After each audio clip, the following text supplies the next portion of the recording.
bienvenidos a una nueva conversación de Resonancia 2020, este encuentro de conversaciones sobre el presente y futuro de la industria musical que apoya el Ministerio de Cultura y que organizan Peace Music Management, El Tiempo y Music Ally.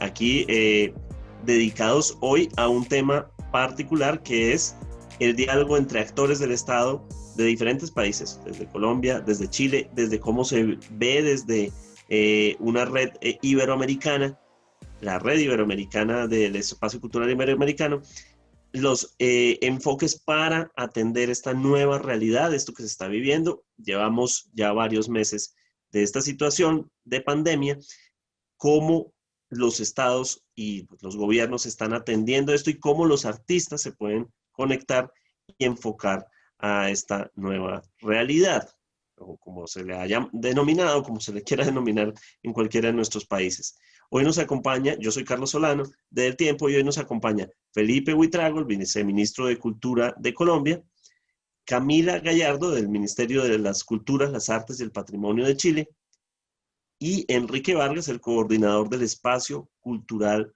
Iberoamericano, CEGIB, quien, por supuesto, también está muy conectado con el programa Ibermúsicas a partir de CEGIB. Por supuesto, hoy vamos a hablar de muchos temas, entre otros de economía naranja, pero principalmente de esta necesidad de entender el panorama actual y los retos que hay y que se vienen para el entorno musical. Camila, desde Chile, ¿cómo se ha vivido esta situación? Es decir, ¿cómo es el panorama para el artista a 6 meses ya largos, casi 7, o no sé cuántos realmente en este momento, de la situación que estamos viviendo? Bueno, al igual que en todos los países, me imagino, en Chile ha sido bastante crítico. Al principio de la crisis se hicieron algunas encuestas que arrojaron cifras como el 80% de los artistas está totalmente sin trabajo, con mucha precariedad, mucha necesidad. Sí se logró hacer un poco de usar la parte digital, hacer streamings, y ahí como que algunos artistas han logrado hacer algunas cosas, pero la verdad es que la situación es como en cero prácticamente. Y también con el ministerio ha sido un poco complicado trabajar toda esta situación.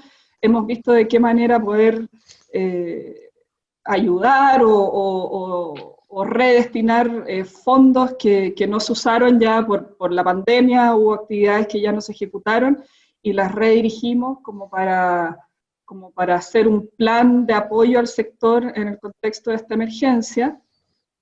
Y bueno, nosotros siempre tenemos que trabajar en base a concursos, convocatorias públicas y que los artistas concursen, y eso tampoco ha sido del todo muy bien recibido. Entonces, por un lado está como toda esta situación de que sí, la crisis los afectó profundamente sin prácticamente tener ninguna presentación, y por otro lado desde el Estado tratando de ver de qué maneras podemos paliar lo más posible esto, y como es siempre a través de concursos, bueno, está ahí como una relación media tensa, pero sí igual hemos logrado hacer algunas líneas donde se han beneficiado, no sé, podríamos decir alrededor de 550 proyectos de música que tienen que ver con transmisiones online, con hacer cápsulas de formación, como que lo abrimos no solo a los músicos, sino que también a los técnicos, como de alguna manera dar un camino como para poder entregar ciertas ayudas en este momento. Pero así como a modo general, claro, está bastante crítico. O sea, las reuniones que hemos tenido con músicos, hay algunos que están realmente en situación de cero trabajo. ¿Cómo es el panorama para ustedes en este momento? Es decir, hoy, en octubre de 2020, ya pasados 6 largos meses, muy largos meses de un año bastante extraño, ¿cómo es en este momento la situación de la cultura y particularmente de la música desde sus puntos de vista, desde sus entornos y desde los frentes que están trabajando. Felipe, por favor, señor viceministro, cuéntenos cómo ve usted este momento, el panorama actual de la música en octubre de 2020. Bueno, muchas gracias, Carlos. Enrique, un saludo también para ti y para todos los que están en este momento conectados a esta transmisión de Resonancia 2020. Un placer estar de nuevo aquí, creo que es mi quinto o sexto Resonancia, y la verdad que lo he gozado mucho en el pasado, y qué bueno poder estar este año tan especial, un año tan particular, con un Resonancia diferente, un Resonancia que nos conecta. Y precisamente empiezo con destacar esto porque lo que nos ha tocado este año es un año muy anormal. El impacto de lo que ha sido la pandemia, la COVID-19 en todo el planeta, en todos los sectores, ha sido muy profundo. El impacto en el sector de la cultura en particular ha sido muy fuerte. En Colombia, que tal vez es uno de los pocos países donde tenemos sistemas de información que nos han permitido, no en tiempo real, pero digamos que sí de manera sistemática, hacerle seguimiento a lo que ha sucedido, la situación no es alentadora. A nivel mundial vemos cómo se destacan las dificultades por las que pasan los sectores de cultura y artes. En el caso de Colombia hemos podido determinar que el primer impacto nos llegó por una contracción profunda del consumo de los hogares, una contracción que además se dio en un momento de un contraste muy fuerte. Enero y febrero fueron los primeros 2 meses más fuertes en más de una década de crecimiento para el sector de la cultura. Es decir, estábamos disfrutando de un muy buen momento de crecimiento, de dinámicas internas, particularmente el sector de la música, que es un sector muy dependiente en términos de sus dinámicas alrededor de las aglomeraciones y de los eventos. Observamos en enero y febrero dinámicas que parecían como de un marzo y un abril, es decir, de meses donde ya tenemos actividad económica fuerte, y eso nos tenía muy contentos. Y llegó un marzo con una contracción del consumo del 60% y una parálisis total de los eventos. Frente a eso, pues no hay forma de tapar el sol con las manos. Se trata de una crisis muy profunda. El sector, en buena medida, le metimos un freno de mano, le pusimos un lastre, lo amarramos, en fin, y eso nos llevó a un abril. El abril fue el mes de mayor impacto económico, de mayor contracción en las actividades económicas, donde efectivamente observamos una reducción transversal en la cultura del empleo del orden del 34%. Esto obviamente nos pone frente a un reto y frente a una situación muy compleja. Por eso, pues la única reacción que uno tiene a esto es reaccionar con una mitigación, un enfoque de mitigación muy fuerte, buscando primero cuidar la salud de todos, pero luego buscando llegar a los más vulnerables. Y ahí nos encontramos con una dificultad muy profunda.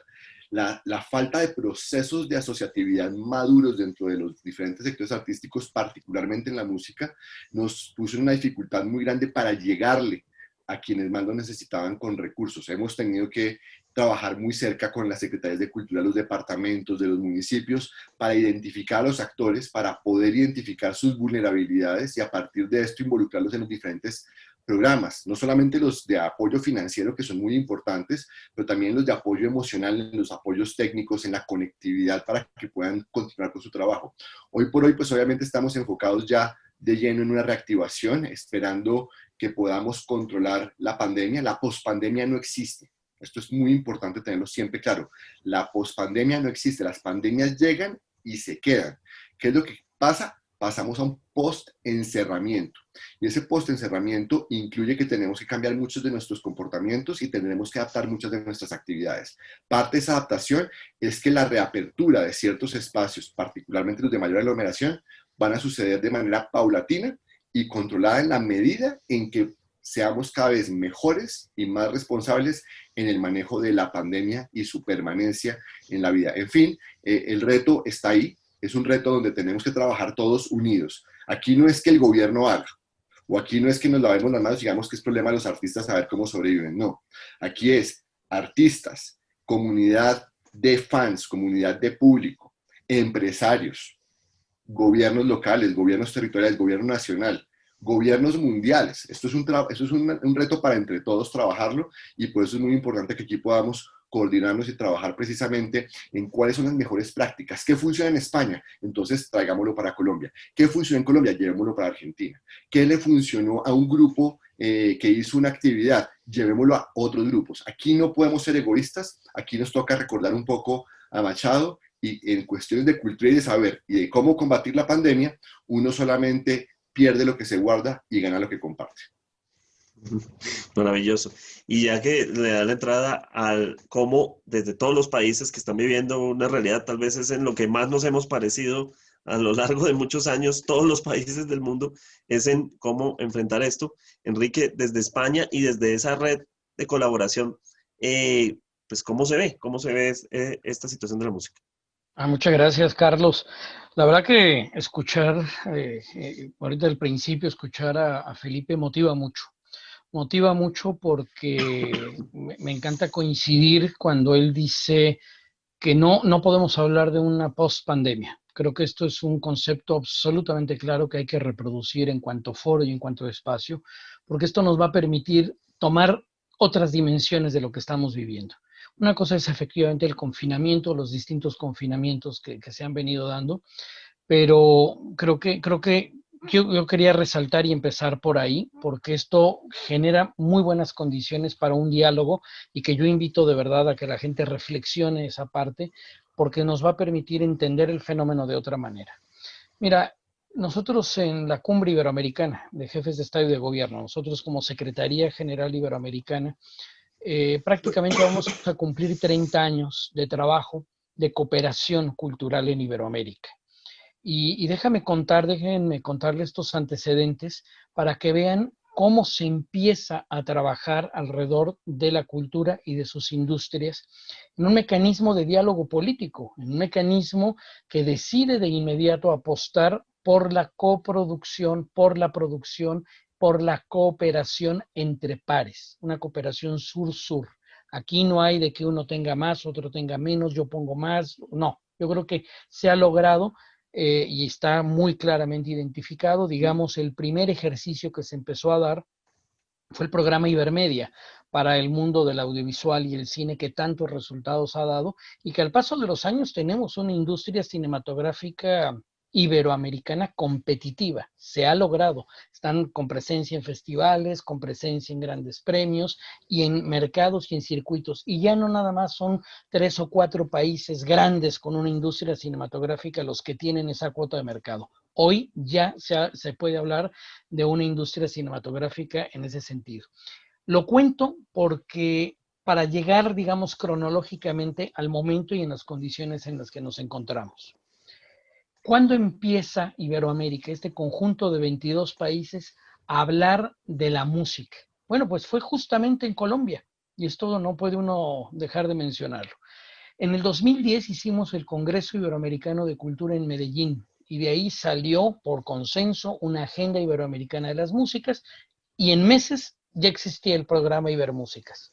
El programa Ibermúsicas se suma a 13 programas de cooperación como Ibermedia, Iberescena, Iberorquestas, Iberarchivos, Ibermuseos, bueno, un largo etcétera, que son 13 programas de cooperación. ¿Qué es lo que hacen estos programas? Bueno, los países ponen sus capacidades en una mesa de pares con recursos económicos para generar líneas de ayudas internacionales y generar movilidad o que yo pueda grabar mi música o que pueda trasladarme para hacer mi concierto. Lo estoy diciendo de manera muy, muy sencilla, pero es bastante más obviamente complicado. Pero esto ha logrado, evidentemente, generar buenos circuitos y sobre todo vernos y proyectarnos también como región, no nada más como países. También han proliferado mercados de artes, también han proliferado mercados. Miren, en la pasada reunión de ministros de Cultura que también tuvimos en Colombia, el presidente Duque nos dio unos mensajes clarísimos y ahí todos los 22 países pues tomaron realmente nota de cómo un país ha hecho una apuesta concreta por un sector. La ha hecho y mira, los países cada quien evidentemente con sus herramientas, con sus alcances, pero compartiendo, como bien decía Felipe, esa experiencia. Hoy estamos ya hablando en Iberoamérica de crear y de avanzar y de consolidar un mercado de contenidos propios. Porque miren, 1 de cada 10 habitantes de la Tierra habla español o portugués. O sea, ese es el tamaño de lo que significa Iberoamérica.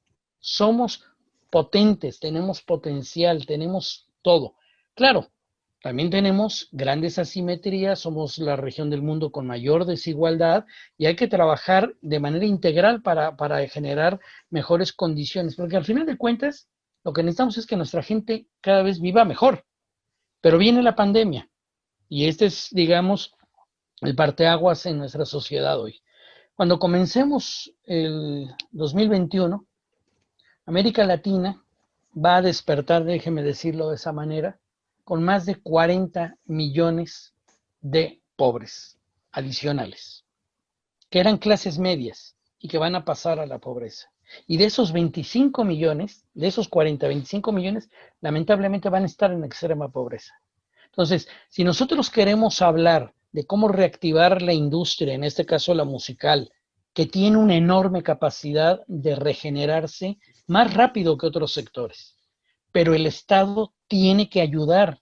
No podemos dejar todo en las manos del mercado. El mercado no es sabio, porque el mercado, si nuestra gente no tiene todas las herramientas para ser totalmente competitivos, y por eso tienen que haber programas desde los ministerios de cultura para ayudar, para formar, para generar mejores condiciones, si nosotros no seguimos trabajando en eso, los números y los indicadores son muy adversos. Entonces, los estados a todos los niveles, tal y como decía Felipe, esto es un esfuerzo de todos y de priorizar y de seguir formando, de seguir generando estímulos, de seguir generando mejores condiciones y de ir reactivando un sector que lamentablemente tuvo un enorme paro, pero también la cultura y la música fundamentalmente y el audiovisual han acompañado el confinamiento de una manera magistral. La gente hay una nueva hay un nuevo sentimiento de valor hacia lo cultural en las familias, en el seno de las familias.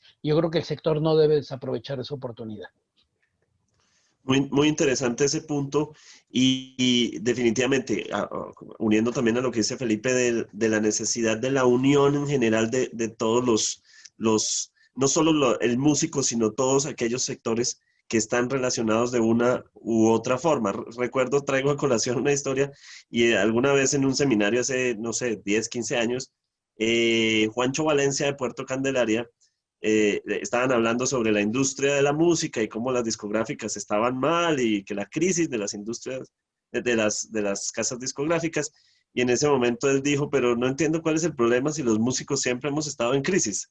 Y hay una forma como de entender el vivir en crisis para salir adelante, como de la resiliencia para poder siempre salir adelante. Es como un sector que tiene la peculiaridad de que no está siempre en el grubito, como decimos aquí, o sea, súper bien, sino que siempre está trabajando para empujar hacia adelante. Y eso me imagino que tiene algo muy interesante frente a este entorno. Pero ve uno, por otro lado, los sectores que están relacionados con la producción musical, y quisiera preguntarle a Felipe sobre eso, sobre esa estructura que hay detrás, no solo del artista, la cara de artista, sino que, por ejemplo, muchos de los eventos que se han hecho virtuales y todo tienen que ver con, por ejemplo, la gente de producción, de los sectores en paralelo que van con la música. ¿Cómo se articula todo eso? Es decir, ahí, ¿qué se puede hacer y qué se puede comentar desde, por ejemplo, desde el Ministerio de Cultura? ¿Qué se puede comentar acerca de cómo ayudar a sectores que van de la mano y que, por supuesto, en un evento como estos también están muy relacionados de la producción técnica, de todos esos gremios que van de la mano? Bueno, ahí lo primero que toca destacar es que efectivamente una de las debilidades estructurales grandes que denunció la crisis sobre el sector es la informalidad. Por un lado, pues tenemos que, yo creo que en todos los países ya tenemos o ministerio o secretaría o un instituto de cultura muy enfocado en el artista, muy enfocado en la parte de creación, en la parte de hacer la música, de hacer el arte en general. Y algo digamos, venimos estudiando desde hace ya décadas en el desarrollo de la economía creativa y ha sido uno de los enfoques de la economía naranja es entendamos no solamente el creativo, entendamos toda la cadena de valor, entendamos que hay una parte de creación, ¿sí? Muy importante, sin eso pues no tenemos sector cultura, pero también tenemos una parte de producción, una parte de distribución, una parte de circulación y finalmente una parte de apropiación. Muchas veces nos saltamos de la creación a la apropiación y pensamos que no hay nadie más involucrado ahí, es decir, es el artista y su público. ¿Y qué pasa? La realidad es muy diferente. En la realidad tenemos las casas disqueras, tenemos los estudios de grabación, tenemos los arreglistas, tenemos los técnicos. Es decir, para que un artista llegue a su público, se necesita gente creativa, de mucho nivel creativo, de mucha sensibilidad artística, y se necesita gente que no tiene absolutamente ninguna sensibilidad artística, pero que es esencial para que haya una conexión entre ese arte que podemos llamarlo música, lo podemos llamar pintura, lo podemos llamar escultura, lo podemos llamar teatro, y que llegue a una persona que se pueda, digamos, o entretener, o conmover, o desarrollar como ciudadano a partir de ese contacto. Independientemente de todo esto, lo que nos ha mostrado la falta de asociatividad es que no solamente los artistas no estaban apropiadamente identificados o apropiadamente cubiertos, por ejemplo, por temas de seguridad social, porque una cosa es entender el famoso tema del struggling artist, ¿no? O sea, la crisis permanente del artista, que es parte de su naturaleza, es estar buscando en la siguiente frontera de descubrimiento. Y pues el artista está en crisis, así sea cuando está empezando, ¿cierto? Que es cuando, digamos, tiene la crisis personal de que pues no tiene la vida arreglada, no tiene los ingresos garantizados, le faltan muchas cosas, pero también tiene el proceso de descubrir los sentimientos, las emociones, los retos sociales que comparte a través de su música. Y cuando el artista, digamos, ya va resolviendo la parte económica de su vida y se va acomodando con unos ingresos, con unas regalías y unas cosas, igual se mantiene en una crisis de descubrimiento de las situaciones, de las emociones que tiene que resolver. Porque al final del día los artistas son creadores, están siempre en la frontera de la innovación, en una parte de la innovación que es la innovación de qué es lo que sentimos como sociedad, qué queremos decirnos. Y eso siempre tiene una crisis, una tensión muy profunda. Pero todo el resto del sistema mantiene la crisis de cómo se ponen a la par con los retos que les va poniendo los artistas. ¿Y qué pasa? Que a veces se nos olvida que lo emocionante que puede ser esa crisis podría ser un poquito menos tensionante con un poquito de estructura, con más y mejor gestión. Es decir, con procesos de contabilidad, que son aburridísimos, pero son fundamentales para que la plática llegue cuando se necesita, con estrategias de mercadeo, ¿cierto? Con un mejor conocimiento del público. Muchas veces nos pasa que tenemos grandes artistas y no conocemos el público apropiado para ese artista. Y entonces, si queremos encontrarle el público, empezamos a dispararle a todos los públicos y encontramos que para muchos públicos puede ser muy interesante ese tipo de música, hasta que encontramos el nicho. Entonces, esa falta de estructura nos ha llevado a que la situación actual, pues tengamos no solamente un grupo de artistas en crisis, sino toda una industria en crisis. No tenemos entonces el reconocimiento apropiado, no solamente de la salud y de la seguridad social de un artista, sino del técnico de sonido, del técnico de iluminación, de los técnicos que trabajan en la creación o en la construcción de los escenarios. No tenemos la parte de logística debidamente relacionada, en fin, y entonces empiezan a surgir un montón de asociaciones que lo único que están preocupadas es por la crisis y no están preocupadas por la industria. Entonces se nos confunde la conversación sobre cómo hacer resiliente a la industria. El artista es resiliente por naturaleza, pero el resto del sistema no necesariamente es resiliente, y esa es la parte que más preocupa, porque entonces entramos en otro dilema. Claro, el Ministerio de Cultura lleva años conociendo y concentrándose en el artista, pero fíjese usted que sale uno a decir, importante la cadena de valor, y lo primero que sale todo el mundo decirle, sucio capitalista, quiere abandonar a los artistas. No, quiero es conocer el resto de los componentes para poderlos acompañar y que el artista tenga un trayecto, que no va a ser fácil, porque la lógica del artista no es fácil, siempre está buscando el problema, está buscando el reto. Pero si tenemos resueltos los temas técnicos que se pueden resolver, hacemos mucho más fácil conectar ese contenido con su público. ¿Y qué nos está pasando ahorita? Que precisamente por la falta de un trabajo consistente en el tiempo, en conectar todos los elementos de la cadena, cuando llega la crisis, ¿a quién le corresponde reaccionar frente al problema empresarial? ¿Al Ministerio de Cultura, que no ha desarrollado esas capacidades? ¿Al Ministerio de Industria o de Comercio del país, que es el que normalmente dice yo me encargo de los negocios, cuando los que están de este sector dicen, yo no soy un negocio, a mí no me trate como una empresa, pero hay una empresa. Entonces la contradicción es fuerte porque nos ha tocado decirles, vean, hay una parte empresarial para la que la solución es acceso a crédito. Yo soy artista, yo no necesito crédito. Usted es artista, usted no necesita el crédito. Pero las empresas que hacen posible que su arte se conecte con un público sí necesitan crédito.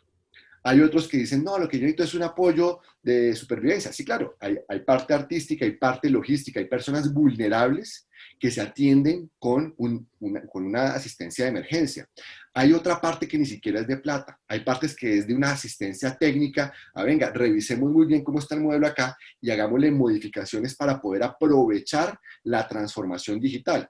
Hay artistas que han hecho una tarea muy interesante de redefinir su producto cultural y conectarlo a través de redes de manera creativa y están logrando, digamos, una monetización interesante, manteniendo así los ingresos y pudiendo, digamos, obtener los recursos para poder mantener sus estructuras, para poderlas evolucionar. En fin, el reto ha sido enorme, precisamente porque nos cogió, en el caso de Colombia, en la mitad del desarrollar el resto de los componentes de manera integral como parte del fomento de la cultura. Entonces, tenemos un conocimiento, teníamos un recorrido, pero nos falta una consolidación de toda la cadena de respuesta. Ahora no me imagino en países donde todavía están en el debate totalmente separado, cómo podrán estar reaccionando, pero sin duda debe ser todavía más difícil que en Colombia. Por supuesto. Y esta pregunta va para todos entonces. Digamos, también en este entorno pues también surgen muchas posibilidades o incluso se abren nuevos caminos. Si ha habido algo también es el consumo digital, el consumo de productos, de plataformas. No es gratuito que empresas de streaming, en este caso de cine, pero también de música, han ampliado muchísimo su espectro, muchos más suscriptores, mucha más gente conectada y hiperconectada en cierta forma, casi que impulsa de alguna forma el consumo y el tener más y el explorar más música. La gente está en su casa aburrida y prende algo nuevo que no había prendido antes porque no tenía tiempo. Entonces se abren nuevas posibilidades, pero ¿qué tan listo estaba cada entorno, cada país para asumir ese reto? Es decir, para la digitalización, para la monetización digital. Es decir, Colombia, que está lleno de tantos sabores musicales, pero también que vienen desde las regiones y muchas de esas regiones donde no hay conectividad o conectividad reducida, de repente se ve abocado a, tengo que hacer un producto digital en el que la gente me vea, en el que tengo que actuar frente a una webcam. ¿Qué tan listos estaban estos entornos para actuar en eso y qué se puede hacer desde el Estado también en torno a ese tipo de cosas? Felipe. Si me permites. Felipe, perdón. Enrique. No, Enrique, por favor. Gracias. A ver, creo que los que han desarrollado la inversión tecnológica en América Latina en los últimos 10 años, que también fueron años de bonanza económica, no podemos olvidarnos de eso, y de enorme crecimiento económico en los países de América Latina, nos dicen claramente que las inversiones que hicieron fueron las correctas para generar una mejor carretera, ¿no? Informática, la transformación de la fibra óptica, para ir acotando la brecha que todavía existen brechas, como bien mencionas. Sí, efectivamente ha proliferado mucho el uso de las tecnologías, pero todavía tenemos enormes exclusiones sociales derivadas de la falta de conectividad en muchos de los territorios en general en los países. Pero se hicieron inversiones y fueron inversiones correctas. Miren, ahora el pasado 1 de octubre terminamos nosotros un foro realmente muy importante que lo llamamos Iberoamérica Transformación Digital Now.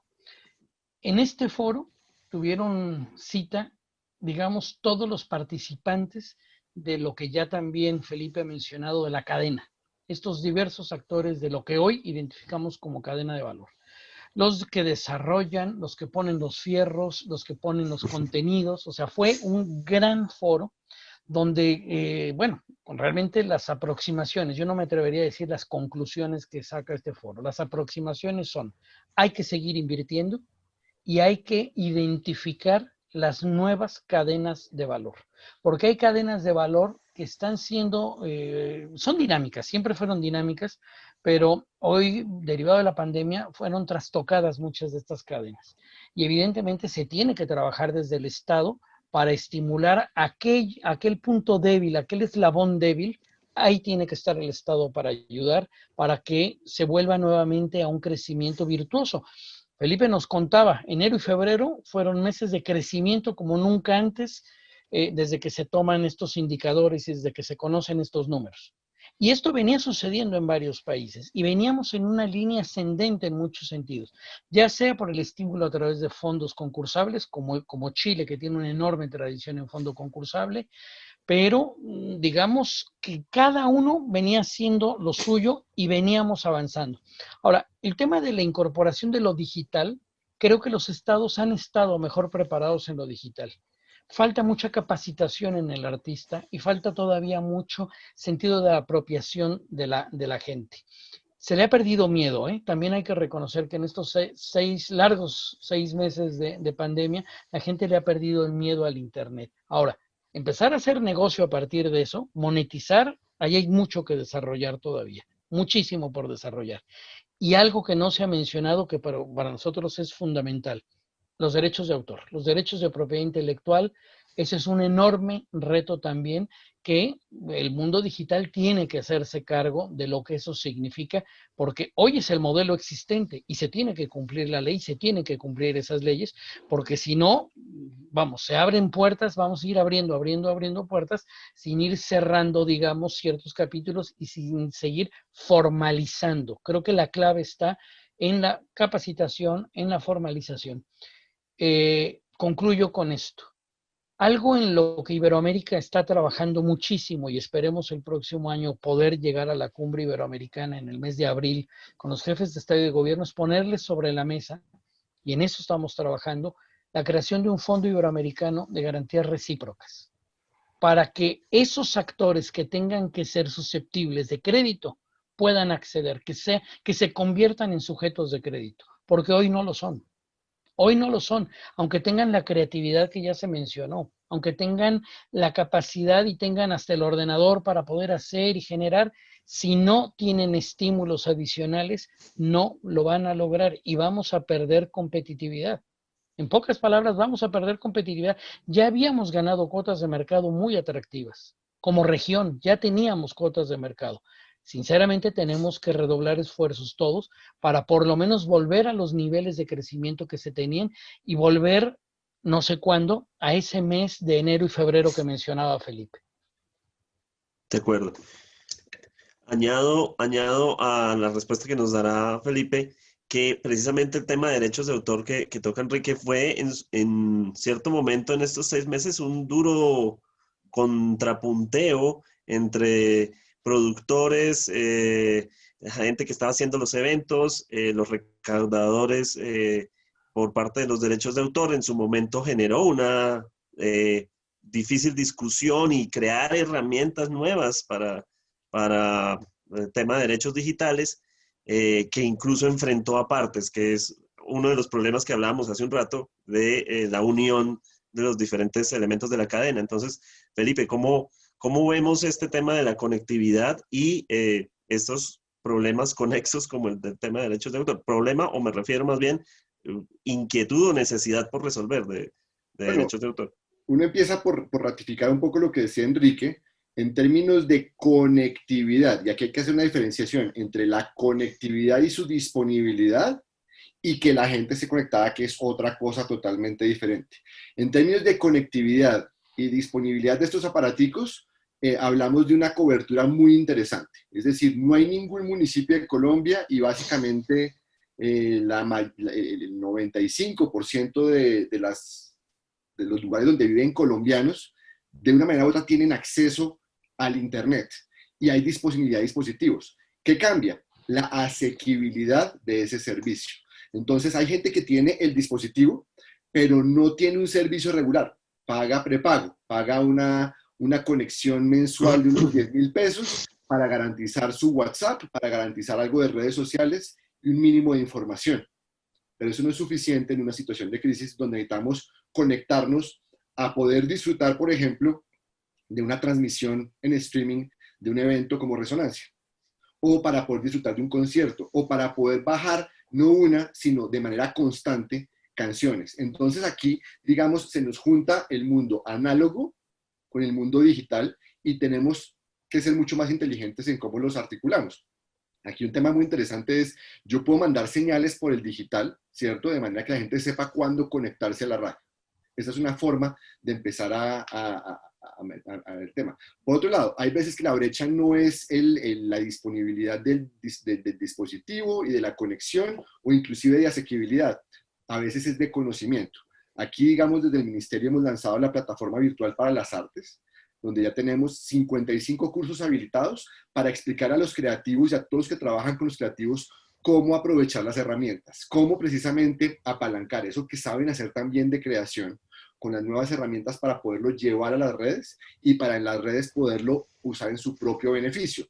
Porque no es lo mismo simplemente yo grabarlo y colgarlo en una red y yo poder beneficiarme. Y eso nos va llevando precisamente al tema del derecho de autor. El derecho de autor como concepto, sobre todo en lo que es la difusión pública, pues lleva una evolución de varios años, de hecho más de un siglo, y tenemos las sociedades de gestión colectiva. Desafortunadamente la conversación alrededor de ellas no ha sido la conversación ni más madura, ni más profunda, ni más acertada en muchos frentes, porque la gente a veces cree que las sociedades de gestión colectiva cobran un impuesto.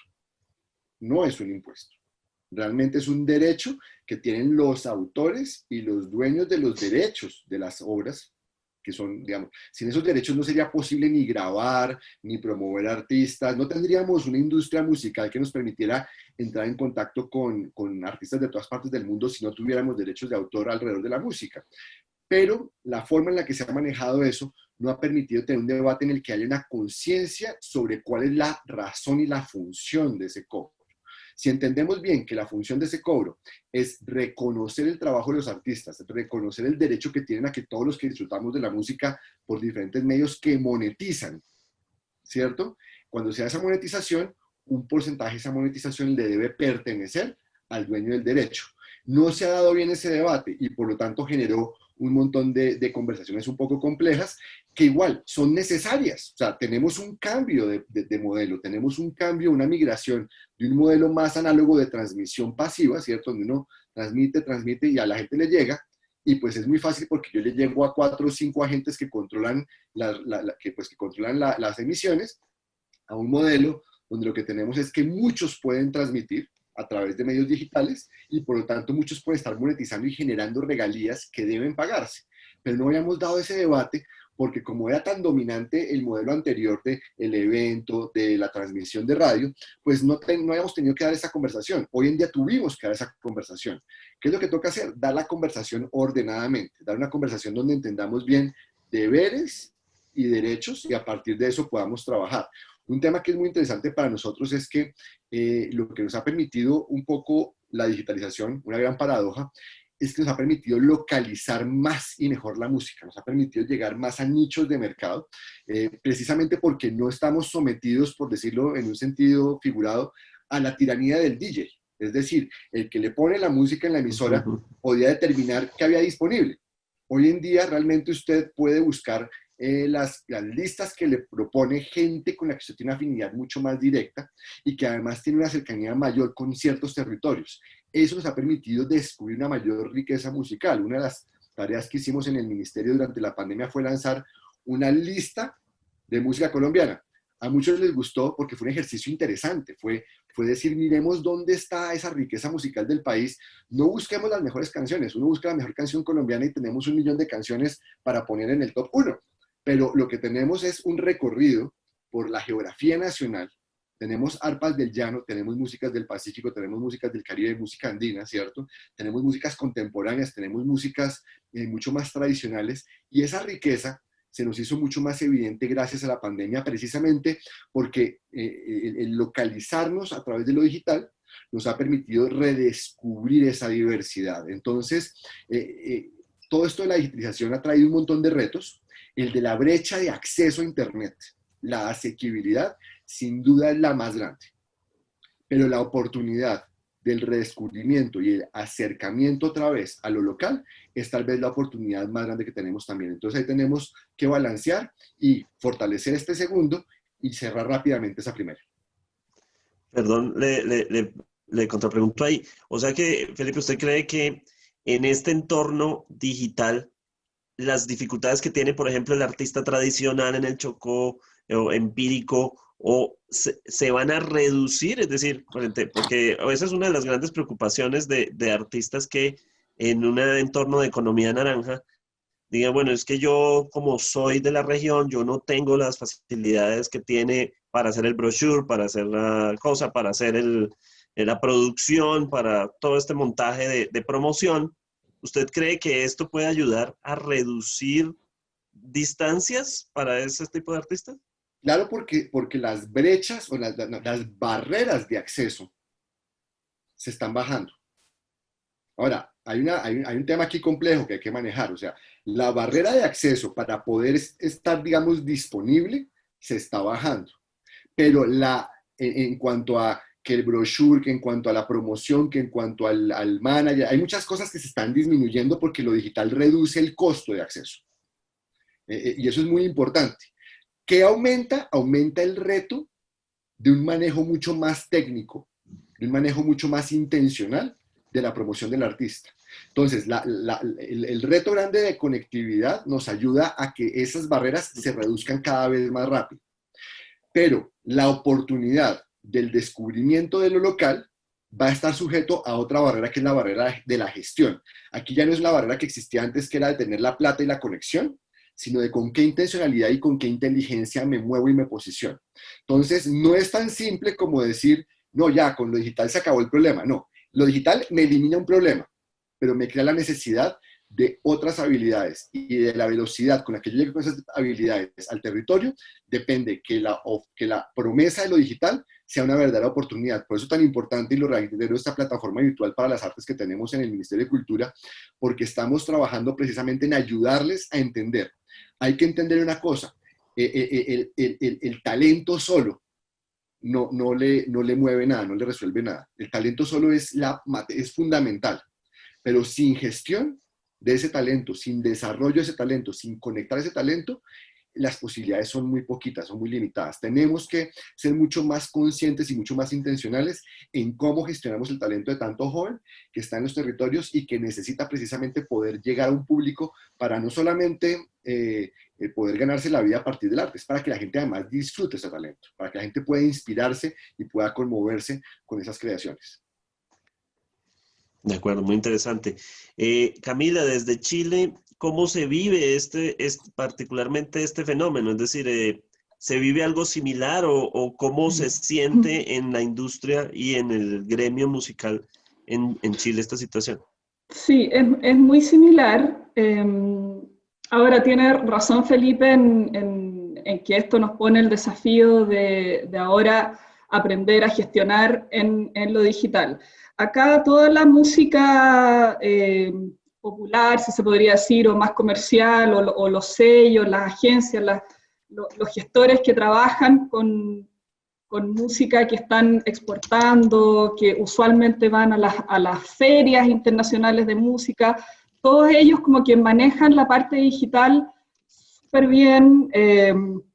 Acá hay una asociación de empresas de música digital, se consume muchísima música en Spotify, hay también alta conectividad, pero también sigue siendo un grupo, se podría decir, como bastante más reducido, que son los que tienen este conocimiento, estas herramientas, que conocen gente de afuera, y que un poco como que se han insertado en estas plataformas, pero claramente hay una distancia enorme con las otras músicas, con el folclore, incluso los más clásicos a lo mejor también están ya como insertos en estas plataformas, y algunas orquestas se han tenido que ver obligadas a incorporar el formato como para poder seguir haciendo sus conciertos.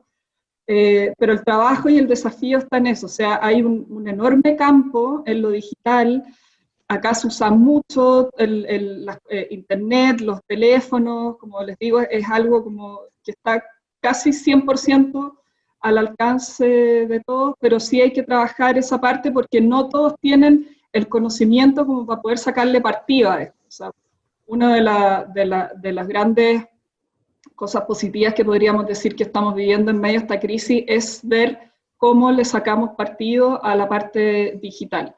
Y en ese sentido, el Ministerio de Culturas en Chile ha creado una unidad digital, especialmente como para poder hacer frente a toda esta crisis y empezar a tomar los temas que tampoco están tan desarrollados. O sea, como les digo, como que los emprendimientos son más bien aislados, sí han surgido algunos sitios donde se hacen streaming con los músicos desde las casas, o sea, como que sí nos hemos adaptado un poco a la situación que nos está, en la que nos pone esta pandemia, pero falta muchísimo trabajo y ahí esta unidad, la idea es que tome como uno de los puntos, uno de los objetivos es generar más formación, es como tomar todo el tema digital y poder ponerlo también a disposición en lo que se necesite, en capacitaciones, en lograr ciertos objetivos para que esto sea aún más grande, porque si bien todos lo usamos, pero como les digo, como el real uso o lo que se puede aprovechar de lo digital todavía está muy, muy, muy en bruto.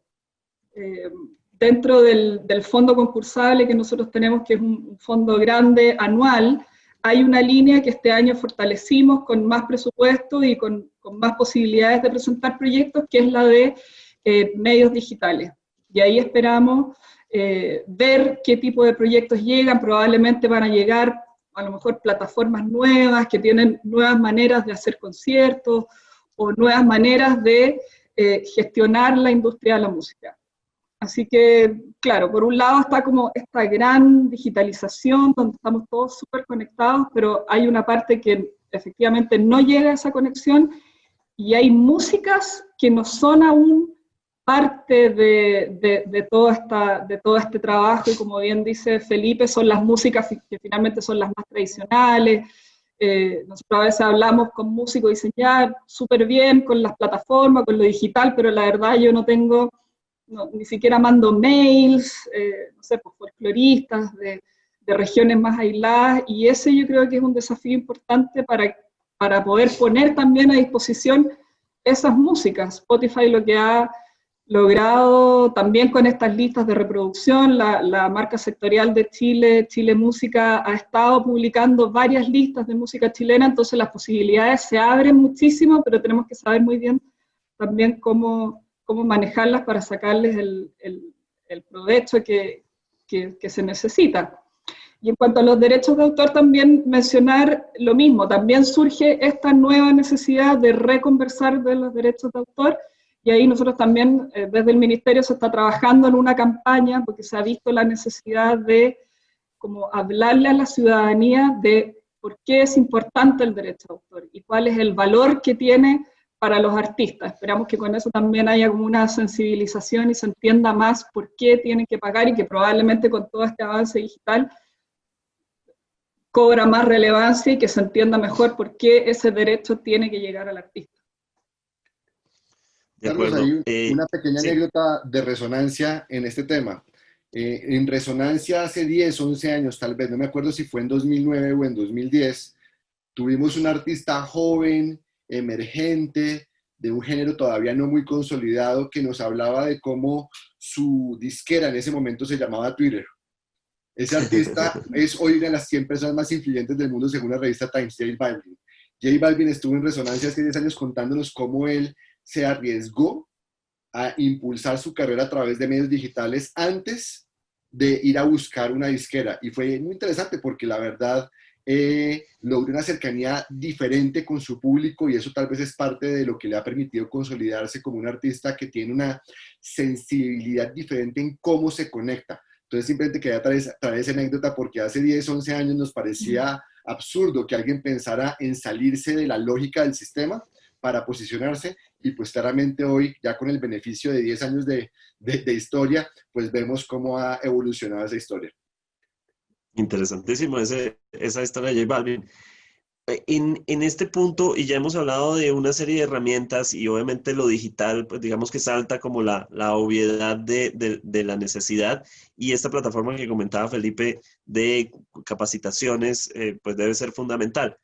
Pero puntualmente supongo que hay muchas más inquietudes y sobre, digamos, los artistas que se están conectando o que están viendo este conversatorio, seguramente quieren conocer líneas de trabajo o líneas de apoyo para actuar rápidamente. Yo no sé si puntualmente pudiéramos decir herramientas específicas, no solo de lo digital, sino, por ejemplo, Colombia ha sacado una serie de decisiones desde gobierno para apalancar ayudas, pero si yo soy un artista, ¿qué ¿a qué puedo acudir en este momento? Es decir, pongamos la situación, no es hipotética porque es la situación que resume a casi todas las situaciones, y es, soy un artista, dejé de actuar en vivo, no tengo ahorita acceso, pero me presentaba ante, no sé, ante 100 personas o tenía un cierto calendario de actuaciones, ahora estoy esforzándome por la monetización, que no necesariamente es la más positiva,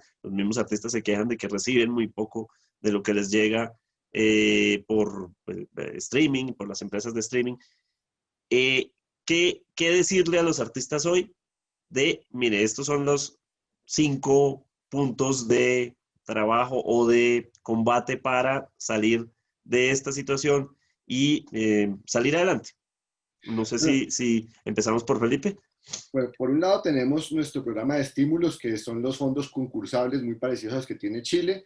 Ahí hemos reforzado, pues, por cuenta de la pandemia, sacamos una segunda fase por 15.000 millones de pesos, muy ajustada ya a la realidad de la pandemia. Es decir, no estamos planteando la circulación como un tema en vivo sabiendo que en los próximos meses no va a suceder. Entonces, muy enfocado a lo digital, a la producción, a la creación, a la formación, para transicionar precisamente a lo digital. Ahí está el programa de estímulos, www.mincultura.gov.co. También está el programa de concertación, que precisamente le hemos dado un enfoque diferente a los procesos, como los eventos, los carnavales, los festivales, entendiendo que hay que hacerlo diferente. No sé si han visto en este momento, estamos viviendo el Petronio Álvarez.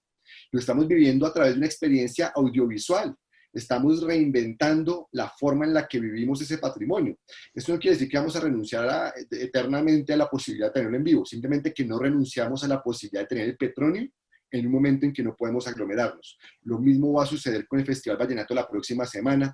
En fin, o sea, hemos logrado trabajar no solamente con estímulos y concertación, hemos logrado redefinir los convenios que ya teníamos para poder adaptarlos a cómo es que en la situación que estamos viviendo lo hacemos realidad. También estuvimos durante el tiempo de pandemia lanzando una serie de apoyos, pues, que fueron el de ingreso solidario, el del redestinamiento de los recursos del Impuesto Nacional de Consumo, y también lanzamos una convocatoria muy particular que se llamó Comparte lo que somos, donde descubrimos, nos arriesgamos por primera vez en el Ministerio a llegar a todo el país. Llegamos a 1.058 municipios, esto es el 94-95% de los municipios del país, pero más importante aún es representativo del 99.9% de la población de Colombia. Y logramos ver una riqueza de propuestas, muchas de ellas musicales, o sea, más del 80% son del sector de artes, y de eso casi la cuarta parte es sector música. Es decir, la música de todo el país definitivamente levantó la mano y dijo, aquí estamos. ¿Ahí qué celebramos? Celebramos el uso de la cultura para enfrentar la pandemia. Es decir, estábamos premiando a artistas, gestores, creadores que estaban alrededor de la cultura, de las artes, estaban ayudando a sus comunidades a entender, a aceptar, a enfrentar la situación de pandemia, porque pues una de las funciones principales de la cultura es permitirnos sanar en momentos como estos. Entonces, eso es muy importante. Lanzamos también dos áreas que pueden ser muy interesantes. Por un lado, el fortalecimiento de la industria audiovisual colombiana, atrayendo producción internacional. Ese es el decreto 474, que ha tenido un muy buen recibo y va a ser una generadora de oportunidades muy importantes. Por supuesto, al ser enfoque audiovisual, va a tener un enfoque mucho más grande en la parte de producción de cine, producción de televisión, la parte artística, pero eso también implica mayor demanda, por ejemplo, por servicios de musicalización. Ahí hay una oportunidad muy grande para trabajar con los productores nacionales y encontrar una oportunidad. También está, por supuesto, una nueva aproximación que tenemos, que son los certificados de inversión y donación. Estos certificados de inversión y donación en este momento ya llevan casi 3 semanas abiertos, llevan 3 semanas de apertura, ya tenemos más de 600 proyectos en elaboración, tenemos alrededor de 46 proyectos ya presentados, proyectos por un valor de 30.000 millones de pesos. Y esto es muy importante porque son proyectos que puede ser, por ejemplo, grabar un álbum, ese es un proyecto. Un proyecto puede ser hacer un festival digital, ese es un proyecto. Estos proyectos pueden recibir aportes de inversionistas que van a tener entonces un beneficio tributario que reduce el riesgo. Básicamente facilita llegar a un punto de equilibrio. O si se trata de una actividad sin ánimo de lucro, también puede ser una donación. Y al ser una donación lo que hago es que reduzco el esfuerzo de la persona en la donación, lo cual permite aumentar los recursos líquidos que se aportan para la ejecución de un proyecto.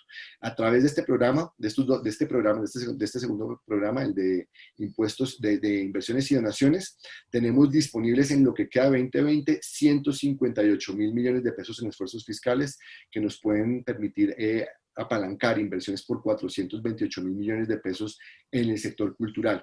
Ojalá un 10, 15, 20% de los proyectos sean proyectos musicales, sean proyectos enfocados en que vivamos la música, en la transformación digital de los grupos. En fin, se trata de que pensemos con ambición y pensemos con futuro. Hay muchos que están esperando que el pasado vuelva, por así decirlo, y ya lo dijimos, la pospandemia no existe. Y lo que existe ahora es que se dio una aceleración de la transformación digital. Hay quienes dicen que estamos ya en 2023, 2024, que viajamos en el tiempo. Y lo que tenemos que hacer es ajustarnos mentalmente a esa situación. Y aquí está la oportunidad para que hagamos esas apuestas y pues que obviamente compartamos el riesgo, que seamos capaces de trabajar unidos. Nosotros ponemos una parte que puede equivaler hasta el 37% del valor del proyecto, directamente, pues a través de un impuesto, de una deducción tributaria. Entonces, la invitación es a que conozcamos esas fórmulas en www.mincultura.gov.co para estímulos, para concertación, para muchas oportunidades, y en el caso particular de los certificados de inversión y donación en www.cocrea.com.co. Buenísima la guía para el artista que está pendiente de esas posibilidades. Desde Chile, Camila, ¿hay herramientas puntuales sobre estos frentes? Sí, específicamente en música, bueno, recién se publicaron los fondos concursables que son para todos los sectores artísticos, hace aproximadamente unas 3 semanas, así que si alcanzan por estos días a postular, porque se cierran ya muy pronto, alrededor del 7 de octubre, ahí hay líneas bueno, que ya son históricas, y esta que les comentaba, que es de medios digitales, que a lo mejor ahí pueden encontrar también nuevas alternativas en este contexto que estamos viviendo, pero hay ayudas para producción de discos, para investigación, para becas, tanto en Chile como en el extranjero. Ahí estamos viendo qué proyectos van a llegar, si es que se está como moviendo eso un poco en el exterior. Festivales también, que es una línea que hemos tenido siempre y que este año hemos adaptado y hemos dado la posibilidad de que el festival se haga de manera virtual o presencial en el caso de los que puedan. Pero vemos que sí va a llegar como bastante en el ámbito virtual, y habrá que ver también qué tipo de proyectos llegan en ese sentido. Ese es el fondo más importante que tenemos en este minuto, porque ya todos los otros, las líneas de ayuda que publicamos en el contexto de la emergencia, ya esos fondos ya se entregaron, se fueron muy rápido, la demanda fue altísima, por lo tanto, eso ya no tenemos más fondos disponibles como para hacer líneas de apoyo en este minuto. Están esos fondos concursables, y está el programa Ibermúsicas, que ahí tanto hemos trabajado con Enrique, que es este programa de cooperación iberoamericana para las músicas de la región, donde este año hemos tenido amplio debate en cómo hacemos para ayudar al sector también, ya no solo pensando como en la ayuda directa a cada país, sino que viéndolo de una manera integrada, qué es lo que podemos hacer por toda la región con estos proyectos que son de cooperación, por lo tanto siempre hay al menos 2 países involucrados en un proyecto. Después de varias sesiones del Consejo Intergubernamental, llegamos a publicar ya las líneas, generalmente las publicábamos en marzo y este año retrasamos todo ese trabajo como para adaptarnos bien a este escenario y poder publicar algo que realmente significara una ayuda. Bajamos un poco los montos de los proyectos, son proyectos de $2.500 en el caso de la línea virtual, que el llamado es como salirse un poco de lo presencial, que era lo que hacíamos usualmente, y presentar proyectos de manera virtual. Así que ahí también está como bien amplio para que los músicos que nos están viendo también puedan presentar proyectos de cooperación, que sea como en los distintos ámbitos de la cadena de valor de la música. Y además nosotros estamos trabajando algunos programas que ya teníamos en la parte de música, que nos obligaron a adaptarlos a nuevos formatos, por ejemplo, toda la red de festivales que trabaja el programa Escuelas de Rock y Música Popular, que hacían festivales en varias regiones donde trabajan procesos formativos. Esos festivales se hicieron ahora en uno solo, que es el Rocódromo, y como de manera bien avanzada se están haciendo las grabaciones de esos grupos en vivo y se va a transmitir después un gran festival de manera virtual. Y eso también ha tenido todas las complejidades de grabar en espacios públicos, etcétera, pero también ha tenido el beneficio de que se han contratado gran cantidad de artistas en todas las regiones y eso también ha sido una ayuda y un aporte al sector. Se ha creado también, para los que no saben, la unidad de intermediación legal, que es una unidad súper importante dentro del ministerio porque también ha significado una ayuda para los músicos en cuanto a qué es lo que ofrecen otras entidades públicas, que nosotros, claro, nos preguntan de repente, sí, mira, puedes ir al, qué sé yo, Ministerio de Desarrollo Social, no sé qué, como ayudas más desde el punto de vista social, que se canalizan a través de esta unidad, que los orientan, que les dicen, mira, tienes que registrarte en este listado para poder recibir este beneficio, y eso también ha sido bastante demandado y una ayuda súper importante para el sector musical. Eso es como en lo concreto a la que hoy también, a las líneas que hoy podrían postular los músicos y que están abiertas, pues Ibermúsica cierra el 16 de noviembre. Ok, de acuerdo. Y eso nos lleva a Enrique, que nos plantea obviamente esto desde el espacio cultural iberoamericano. ¿Algo para agregar, Enrique, sobre esto? Ya hemos hablado de las garantías. Sí, yo creo que, bueno, primero creo que debemos de asimilar todos que el confinamiento lo debemos de convertir también como en una oportunidad. O sea, lo derivado del confinamiento, creo que tiene que haber una apertura de sensibilidad y entenderlo como una nueva oportunidad. Nunca antes las instituciones a todos los niveles, los ministerios, habían logrado tener el diagnóstico tan rápido en tiempo real de los puntos débiles o de aquello que había que mejorar en la política pública o en la reforma legislativa o en aquello que había que estimular o que mover.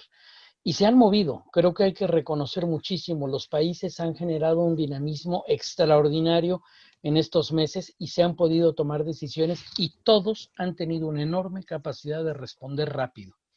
No se tiene la posibilidad de tener el 100% de la respuesta, porque las sociedades son complejas y son también respuestas que involucran a más de un sector, a más de, digo, no, el Ministerio de Cultura no tiene todas las respuestas para las necesidades fundamentales de un ciudadano que también es artista, que también es un creador, que también es un músico.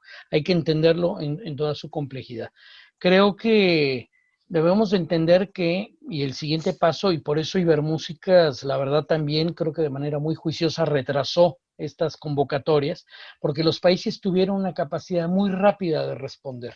Y a nivel iberoamericano, no es que no se tuviera esa capacidad, sino que se fue meditando y se fue identificando para no duplicar esfuerzos con los países, sino para encontrar aquello que no estaba haciendo el país, qué es lo que podía hacer a nivel iberoamericano, a nivel de cooperación, con esa lógica, y ahora efectivamente esas convocatorias están abiertas. Creo que también tenemos que ayudar mucho técnicamente a otros países a desarrollar capacidades. Los países que han logrado aprender mucho en este tipo de espacios se permite justamente ese diálogo, fortalecer el diálogo franco y sincero de decir, me equivoqué en esto, pero me fue muy bien en esto y mira, yo lo estoy haciendo de esta manera, y a todos los niveles encontrar nuevas fórmulas, porque repito, no se tenían necesariamente los diagnósticos al llegar a un extremo como se ha tenido que llegar lamentablemente en estos momentos. Creo que el fondo de garantías es algo que si sale, de verdad estaríamos absolutamente contentos y satisfechos con lograrlo, pero también tenemos que profundizar muchas acciones en la agenda digital cultural para Iberoamérica. Esta es una agenda que desde el año 14 tenemos definida y que tenemos que hablar con los otros sectores y con los responsables de quienes desarrollan, los que desarrollan la tecnología, aquellos que hacen las inversiones, que invierten en los fierros, porque los contenidos se hacen de este lado.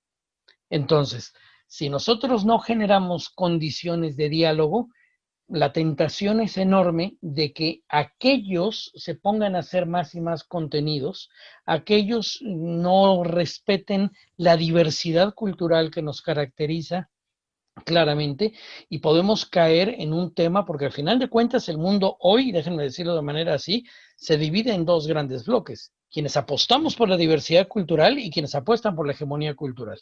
Claramente Iberoamérica está al lado de la diversidad, y ahí la política pública tiene todo que ver para preservar eso, y eso se preserva a partir de la diversidad de nuestros contenidos. Y las autopistas ahí están. ¿Qué más quisiera yo cuando estamos hablando de plataformas, de mercados, de contenidos propios?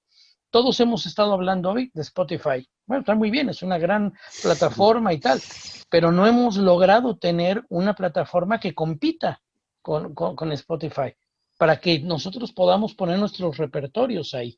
Porque además hay una paradoja. El mundo, buena parte del mundo, canta y baila a nuestros ritmos, ¿eh? Canta y baila a nuestros ritmos. Y están monetizando otros.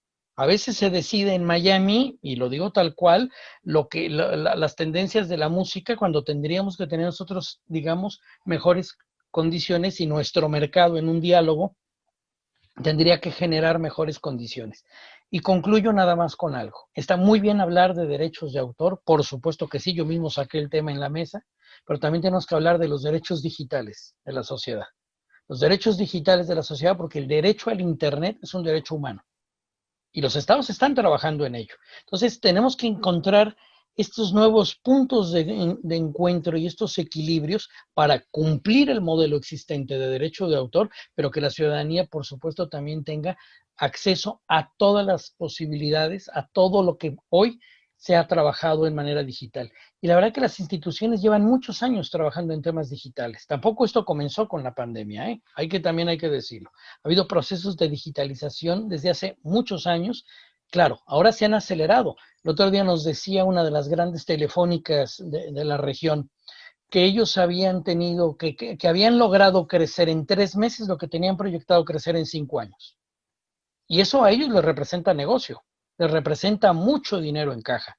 Y el tema que hay es que esto no necesariamente se reparte de manera más equitativa, porque también se está aprovechando esta nueva confección de cadena de valor. Porque después de todo esto va a haber nuevas cadenas de valor. Tremendo, tremendo, y muy de acuerdo. Además, pues esto nos plantea un panorama en el que definitivamente sí hay mecanismos, y lo que tal vez es urgente es que los artistas, que la comunidad en general se informe de todo este tipo de cosas, acuda a los canales de difusión de todas estas herramientas, y pues como dice Enrique también, para poder entrar a poner reglas de juego de este entorno digital y de consumo. Les agradezco mucho su participación en esta conversación. Hay muchos temas que se pueden desprender de aquí, que seguramente en 45 minutos no los logramos resolver, pero que seguramente debemos desarrollar en algún punto más adelante, y ojalá sea un detonante esta conversación, y pues todo lo que se está haciendo, por supuesto, desde cada uno de los frentes. Les agradezco a Felipe Buitrago desde el Ministerio de Cultura de Colombia, a Camila Gallardo desde el Ministerio de Culturas, Artes y Patrimonio de Chile y a Enrique Vargas desde el Espacio Cultural Iberoamericano.